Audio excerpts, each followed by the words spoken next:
folks, welcome back to Manor Road Studio. My name is Dale. This is Talk Dealership Service. So if you're in the automotive service business, we welcome you. I know we only have, I think, 26 members. So please share us. Share us with friends that you have in the business. And I say that because, man, the more we can share ideas and learn from each other, the more we can grow in our respective dealerships. And it doesn't have to be relegated to dealerships. I mean, if you're in the automotive service sector aside from the dealership, I'd love to hear from you too. One of the things that I've had the great privilege of doing this week, one of the stores that I consult with, is converting to Ford Smart, which would be similar to maybe an X-Time or other software like that. This one was pretty fascinating, but what appealed to me the most was the accountability level of it. Like we looked at, years ago when I spent my career writing service, one of the big things from the sales to service was the intro and setting the first appointment. I don't really see that as much as I used to. I'd like to, because there's a lot of people in our showrooms right now. There's a lot of used cars being sold. So even if you're a legacy brand and people are selling used cars that aren't your brand, I hope that somehow we can bridge that gap between sales and service and get that introduction service back. And let's really put emphasis on that first appointment, because so much happens there. Now, does the first appointment have to be concrete? No, it does not. Really, the main thing is what we used to do was we'd set the appointment for 30 days out. Now, we know at that point that folks probably aren't ready for an oil change, but what we can do is start the communication cycle. Hey, this is Dale from XY dealership. You got introduced to me 30 days ago, so I just wanted to say thank you for your purchase and just called to see how things are going. See if they have any questions. Don't run from like, oh my God, I don't want to call them because they got 90,000 miles in their car and they'll think we owe them something. Don't do that. Walk into it with the opportunity of going, you know what? I'm going to make a customer life out of this person. They had choices. Gosh, there's so many choices right now to buy cars, and somebody chose to buy it from your company. Then by all means, let's do our part to hang on to that customer. Because as you know, sales does their job, and 80% of the time in service, we lose it. We lose it. That's a hard pill to swallow, because sometimes, especially in the service side, we create these divisions between sales, parts, service that maybe we don't think we've created, but it's also, we feel like that they created it, not us. So it's kind of like expecting someone to love you unconditionally, and your happiness or pleasantness or whatever depends on their ability to love you unconditionally. I think maybe that's the same.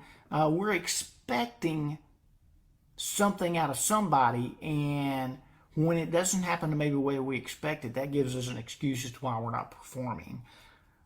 Keep in mind that at most dealerships, 70 to 80% of all customers defect because of the service department. So that's staring right at you. So it all starts with us. Okay, what do we do? Well, we're going to set the first appointment. But let's just assume now the first appointment set. What else can we do for accountability? Well, things that I learned this week that I guess I've forgotten over time is you have a multi-point inspection process. I'm sure you do.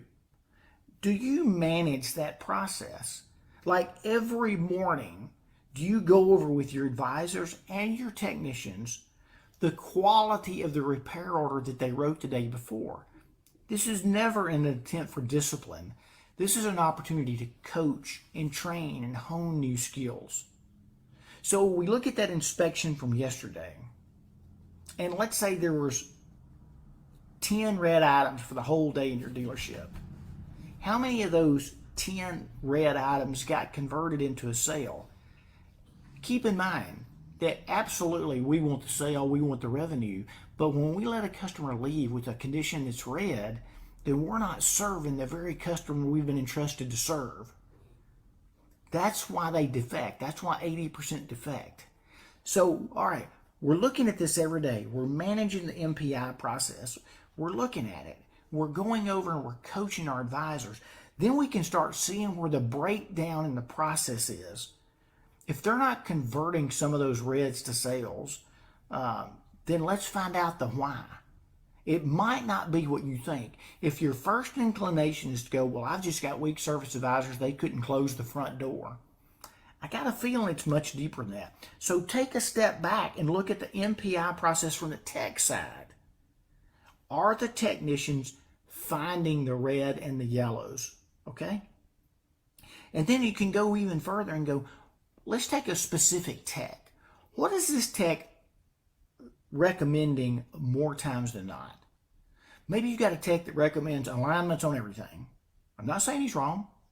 Let's say he recommends a coolant flush on everything. I'm not saying he's wrong. But it might be that they're one of two things. They're either recommending what they're comfortable performing the work, or they're recommending something that they know you're probably not going to sell. So the accountability on multi-point inspections goes both ways. When you're looking at these tomorrow morning, take yesterday's repair orders and look at them. These are coachable moments. Look at them. Look at each multi-point inspection. And the greens we love, but greens mean we're doing good, we're communicating with our customer, we're telling them everything is good to go, see you again in however many miles. They're yellow. We're letting them know that, hey, next go around you're probably going to need a coolant flush, a brake job, and line, whatever the case may be. But the reds are the things that are kind of the nuts and bolts of the multi-point inspection process. Because if we're missing out on converting those reds to sales, then we're doing a disservice to the customer. And we also, remember, we've got to look at it from the flip side. What are the technicians recommending? So we got to have a really high quality multi-point inspection, and then we've got to have a high quality follow-through process on the service drive-in. And dead in the middle of that, dead in the middle to my parts guys, dead in the middle of that is the parts department. Hello? So you got the technicians, they're making recommendations. Bam. It goes through the parts department over to the service drive. Now, if we're looking at those yesterday's ROs, and there's 10 red items, and we converted none, I could see where there would be some friction between service and parts. Even though we're one family, somebody has to take responsibility and accountability to make sure that we're not allowing our customer to go down the road for needed services, because those red items are gonna get dealt with. If you're not dealing with it, somebody else is dealing with it. So that's my message today, is simply accountability in the multi-point inspection process. Tomorrow morning, look at today's ROs. Always look at the day before's ROs. Make them coachable moments. If you will do this every single day of the week, coachable moments. This is not time for disciplinary action, because you're going to find the breakdown and the weaknesses in your processes. And yes, your technicians might have weaknesses. Your parts department might have weaknesses. Your advisors may have weaknesses. But if we can find the breakdowns of that, and we can make the whole process stronger, more fluid, then we're going to retain the customers that have been entrusted to our service departments. Now, I want to hear your comments on this. I want to hear your thoughts. I want to hear what you're doing. If you're already doing accountability on that, share something with me. Share with me your closing ratio on the red items you found on an MPI. I don't know what a good number is. My brain tells me that if a customer is in my shop and we determine they've got a pretty significant coolant leak, we determine that their brakes are down to 1 millimeter, we determine that the new tires they bought 6 months ago are feathering pretty dadgum bad, and if we don't do an alignment soon, they're going to lose these tires. You would almost think that you want the closing ratio to be 100%. That's probably not pragmatic, so let's don't even go there. Let's just come up with something. Let's say, you tell me. I'm not going to throw a number out there. You tell me what an acceptable closing ratio on red items found on MPI should be with proper coaching from the management side, well-trained service advisors on how to handle that multi-point inspection and how to make that phone call. The technicians making sure that they're doing a high-quality multi-point inspection. And let's say our closing ratio sucks and it's 0. We've got to rebuild the trust with the parts department. Yeah, when these service requests comes over on the MPI, please continue to price them out. Because if we do our jobs right, then this is going to lead to parts and service growth unlike what you've seen before. There's a lot of trainers out there. Matter of fact, I was reading one the other day. This trainer said, I guarantee you 5% growth in your annual business. Now that's good. 5% is a lot of damn money over the course of a year.